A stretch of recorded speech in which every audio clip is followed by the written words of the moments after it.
Well, when you think about risk, I mean, we use the word so loosely. It essentially says we don't know what's going to happen.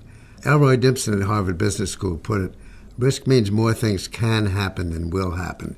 And that's a fancy way of saying the same thing. It's a range of outcomes, and we don't know where it's going to fall within that range. Often we don't even know what the range is. Essentially, risk means we don't know what's going to happen, which is an interesting thought when you really sit and look at it. First of all, it means that good things can happen as well as bad things. Our instinct says risk means we're in danger, but it doesn't. It just means we're in the unknown and there's uncertainty. I believe with a passion this statement that we don't know what the future holds. Easy to say. A lot of people, I mean, they give it lip service or they shake their heads yes, but they go on acting as though they do know. And I think this is such a big, overwhelming idea about life that we walk every moment into the unknown. No, I don't think you should shave it down into something. That this has to be in your head and in your gut all the time. When things happen differently from the way we expect or the way we anticipate or the way we planned, that doesn't mean you're a fool. That's in the nature of life. If you don't know what's going to happen, you don't know what's going to happen. And so mistakes are an inevitable part of the process. And what risk management really means, things are going to be different from what we expect from time to time, and how well prepared are we to deal with when it's different.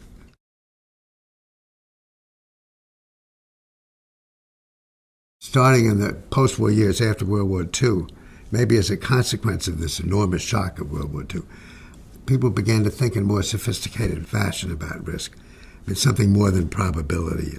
The most important development, and recognized with Nobel Prizes, is Arrow de Breu, that you can begin to think about risk as kind of a set of scenarios, that if you tried to put some kind of a handle on the different outcomes that might happen with the recognition that you never get 100% of it, you begin to think in a more systematic fashion. But just the sense of the normal curve, too, the distributions and where events might fall and what the structure of the distribution is, gives you a big leg up on dealing with, if you're wrong, how wrong are you going to be and what the consequences are. The second is a very simple one, but it's now pervasive.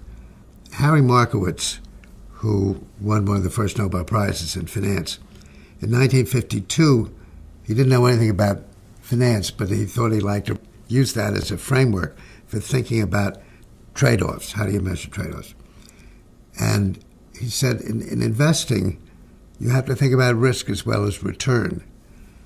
To me, this is a thunderbolt of a statement. The Markowitz idea was very slow. First of all, people in Wall Street didn't like to be told this. People in Wall Street didn't like mathematical models. I forgot, it was referred to as baloney, this stuff. People in Wall Street don't like to think about equilibrium or efficiency because they believe they know so much that it's easy to beat the market. So that the intellectual acceptance was, it was repulsion rather than acceptance. But after the experience of the 1970s, where kind of everybody turned out to be wrong, from the President of the United States and the head of the Federal Reserve System on down, there was much more humility. And I think it's only in very recent years, at least in finance, that things have become more formalized than they were and less seat of the pants than they had been. Resistance to thinking about risk in a more systematic manner will diminish. I just think it's in the nature of the process. Sometimes these things are helped by a crisis or by bad news. So the 1970s certainly changed everybody's attitude in the financial markets. Everybody was wrong, or 99% of people were wrong. I've been fascinated with why was probability developed in the 1640s. I mean, there'd been the Greeks, great mathematicians, and the Muslims, great mathematicians. Nobody thought about probability until the 1640s. And then it set the world on fire. By the 1640s, people were beginning to understand that human beings could control their outcomes, that it wasn't all mumbo-jumbo, and that although God was up there, that we had some degree of free will. Then people began to be, well, if I have free will, how do I exercise this? And I think the explosion in financial instruments of all kinds. Also, it gives a sense of there are a lot of different opportunities that I can use, but how do I use them? How do I begin to apply them?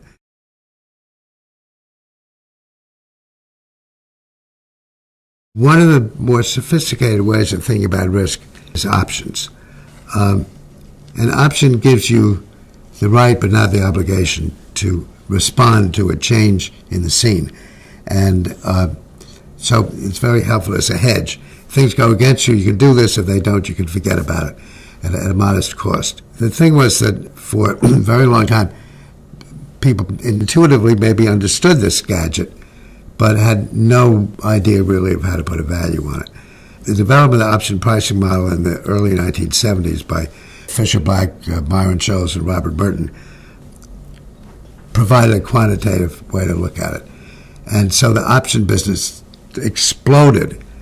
And there are a few explosions that keep exploding, but this thing is just magnified as the quality of the Sorcerer's Apprentice, that we found an unbelievable toy, and when we begin to play with it. The big contrast between finance and the real world is that because there are ready markets in finance for practically anything, you can reverse decisions. Maybe there's a cost, but the reason you are in financial markets is because there are decisions. But there's a trade-off. If I buy shares in General Motors, I can't do anything to influence or control what General Motors does. I'm completely passive bystander. If I don't like what they do, I can sell the stock. If I'm managing a business, I can afford to make irreversible decisions because I'm in control. And the big difference, I think, that you have to keep in your head, if you're making an irreversible decision, you better have some kind of control. One of the virtues of thinking in the option framework is because it makes you define where your control begins and where it ends.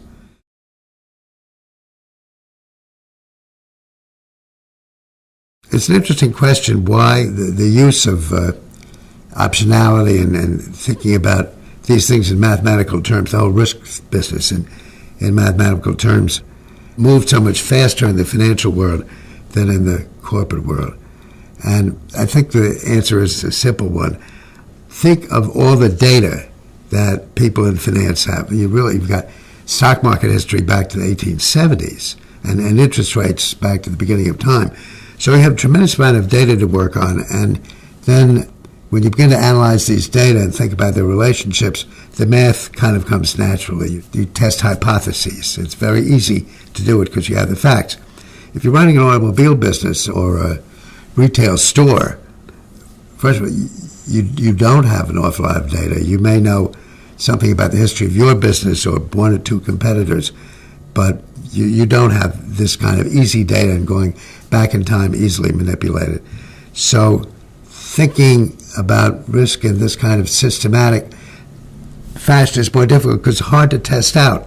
I mean, somebody comes to you with an idea and you say, that sounds interesting, but what would have happened if I had done this, or somebody else had done this, or if my competitors are doing it? It's much more difficult to test the hypotheses. We tend to think that something with a small probability is not going to happen tomorrow, when it could happen at any moment. There is a large area of stuff that we don't know, and we never will know. We do our best, but there's always that gray area. And the interesting question is not how you're going to find out what that is, because you can't by definition, but how do you deal with it when it happens?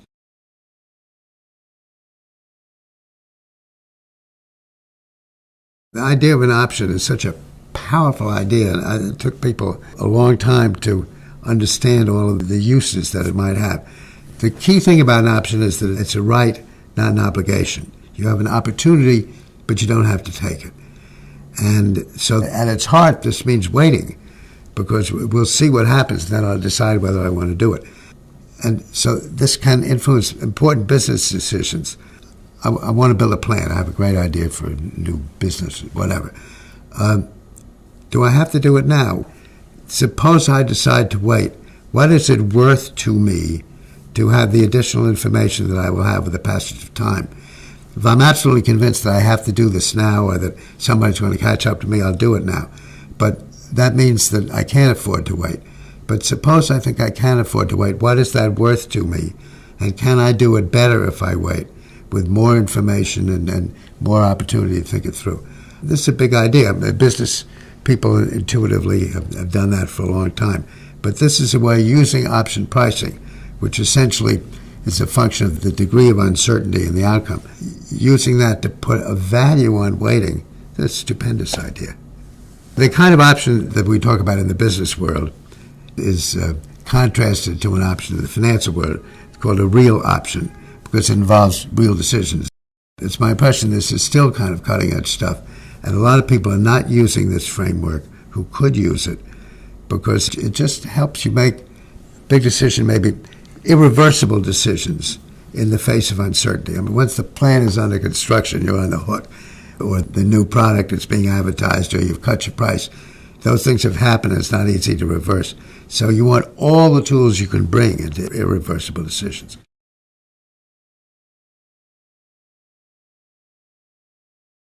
There's a fellow named Rick Brookstable who's been in the risk management business for a long time who talks about the cockroach. And it's funny, but it's a very important lesson.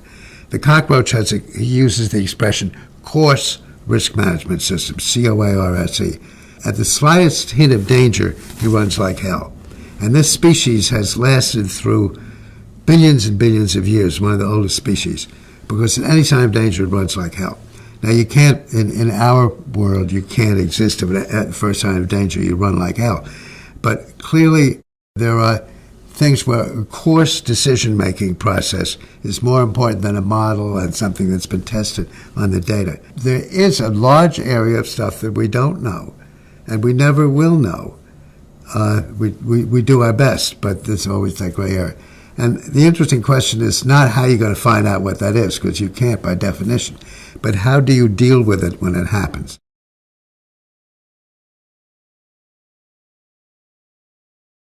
Long-term capital management, which was probably the primary example of high-powered mathematical modeling of people who were geniuses in the bond market. They developed very elegant models for taking risks in the bond market. And that every kind of risk management thing that you can think of. The only thing they forgot was that all of those models were based on a world in which LTCM did not exist. Once long-term capital management came into the picture, and the markets knew that these geniuses who had come from Salomon Brothers were operating there, the responses were different from what the models of the field had changed. And too much dependence on the math, you lose sight of the dynamics, you lose sight of that the world really moves and that it's a complex system.